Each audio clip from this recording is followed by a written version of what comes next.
Hello and welcome to the Sunday Chat. I'm Richard Vobes. It's the 22nd of November as I record this. Well, actually, I'm recording it the day before, but when it's released, it's Sunday, the 22nd November.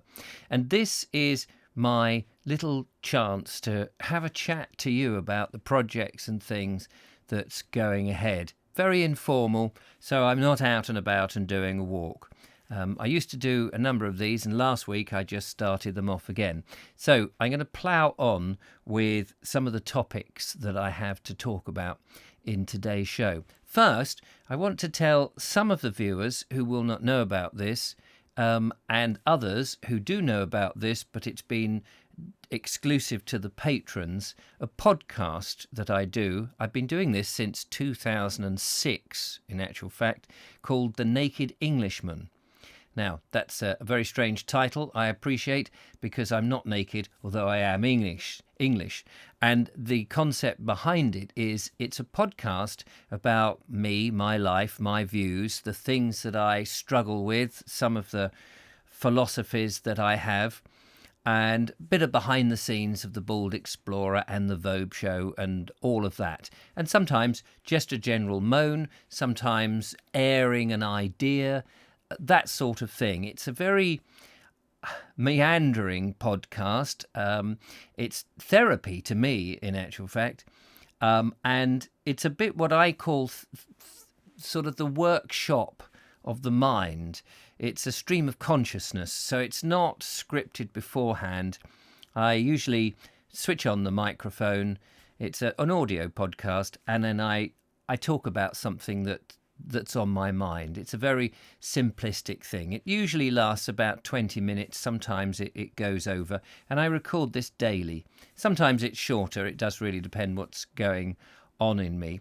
And for a while, for a long time, it has been exclusively just to those people who have been supporting me financially as a thing to give to the patrons. Well, I've decided that because of the nature of the podcast, and particularly this year where we've had an unusual year with lockdown, some people are more sceptical about what the government is telling us, and there is alternative media. And so there's lots of things to, I guess, air, not necessarily come to a conclusion about. Sometimes I will talk around a subject, not necessarily looking for feedback, but just to air a view.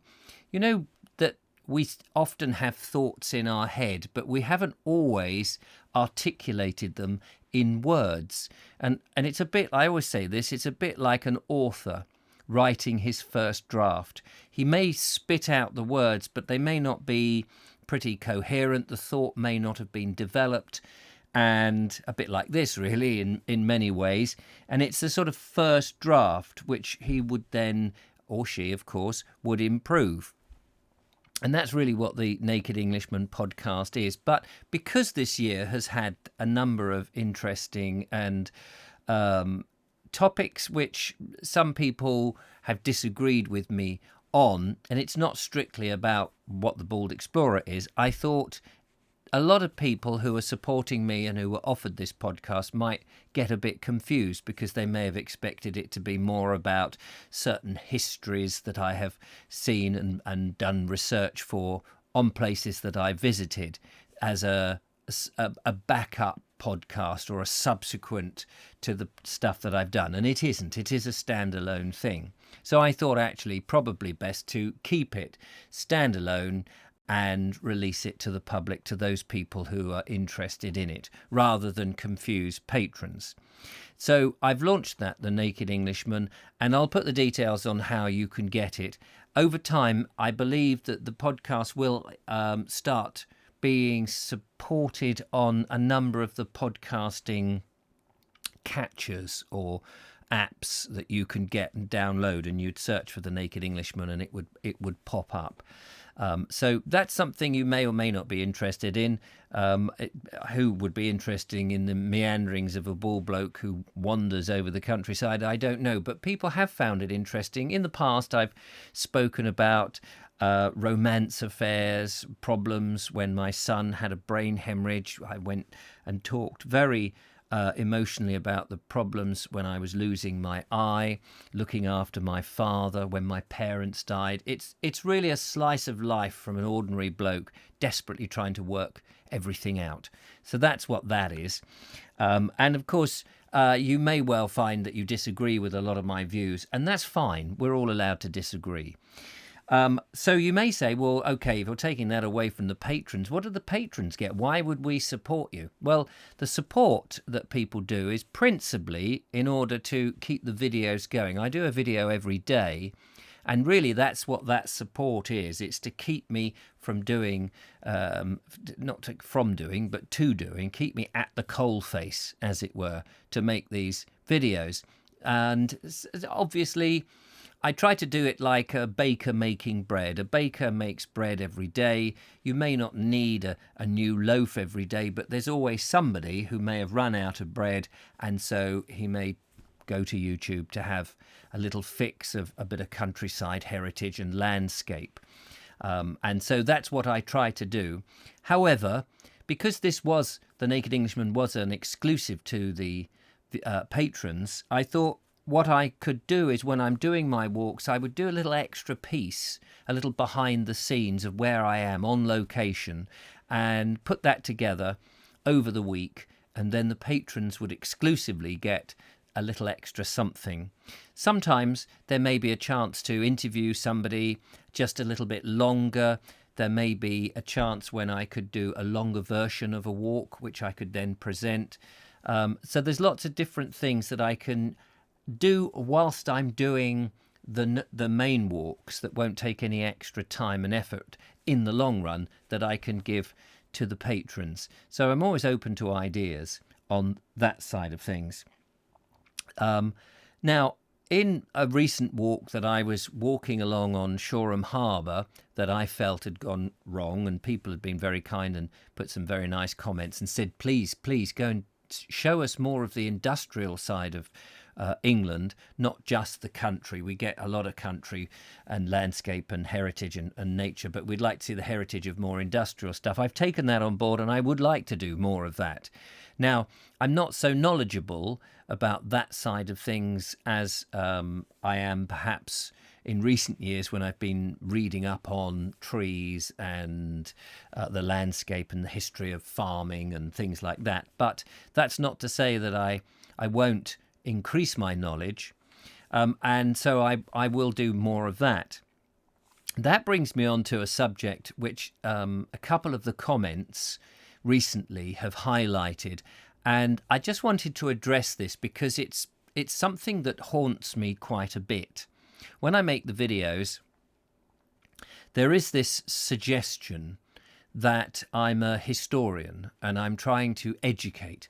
And that's not really what I'm doing. When I first started out making documentaries, I was putting them together for television, and I was putting them as a pitch, or I was inspired by television to make that type of thing. And I was putting together 30-minute to 45-minute documentaries. Now, they took 3 months to put together.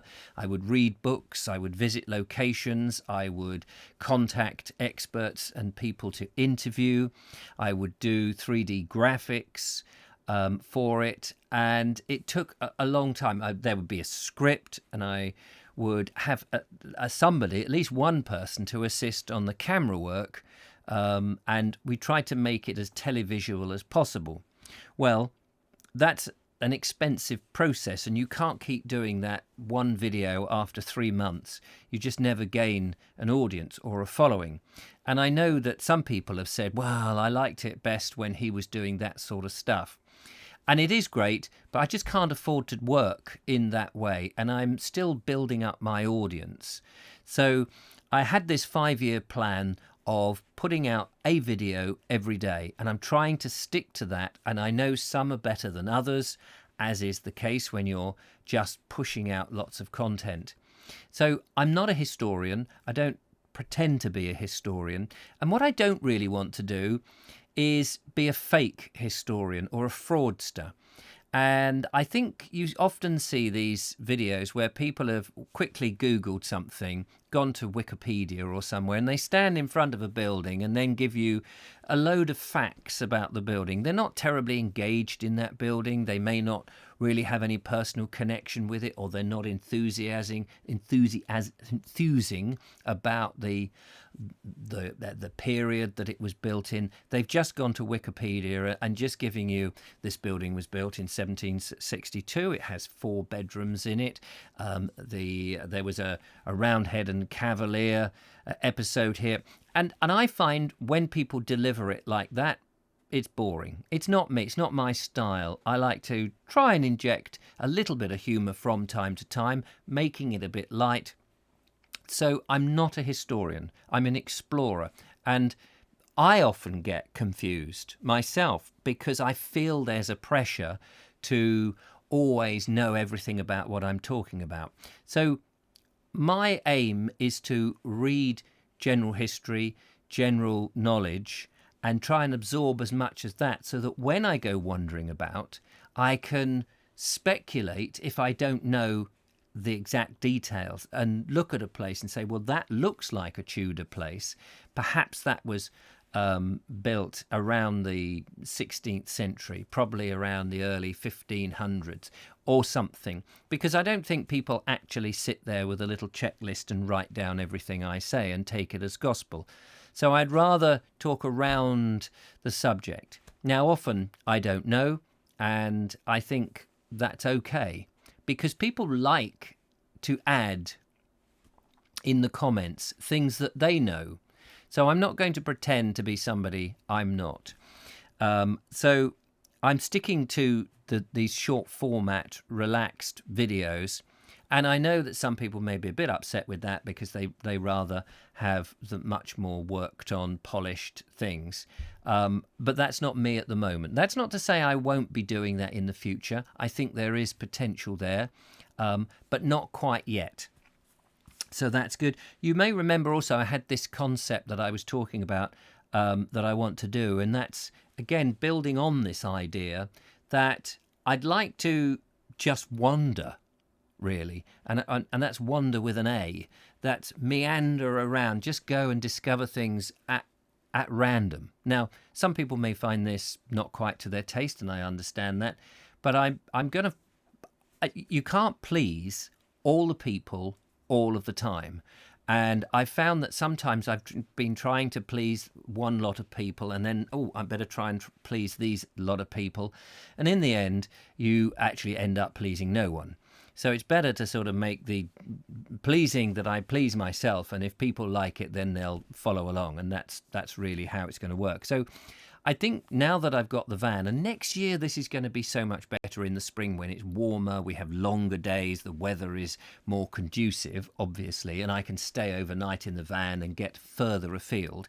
But I'm going to experiment within the county of Sussex and try and just sort of pick a spot, say that's my starting point, and I'm just going to meander from pillar to post with no great detail of where I'm going, but perhaps just a general idea, like crossing the county or circumnavigating the county or that sort of thing, or just going down this tiny little alley and have no idea where it works or where it goes. So some of these videos may work and some won't, but I think there will be that element that you'd be able to follow where I have been, and possibly we can put together a map so that we can put a pin and go, look, oh yes, I'm going, he seems to be wiggling this way, and we can follow the route. And you can tell me all those places that I've missed, all those places that I could go back and investigate, because you say, well, you missed this wonderful monument at so and so. So right, you know what? I'll go back and we'll put that as a sort of like sub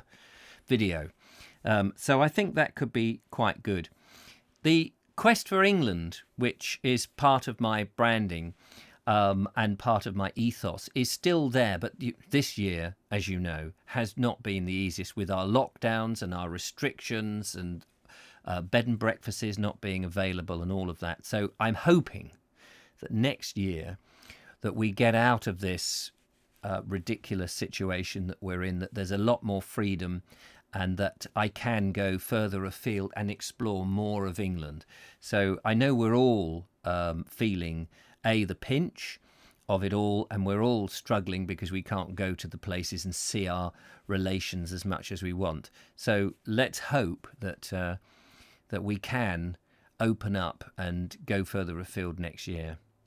Anyway, that's this week's Sunday chat.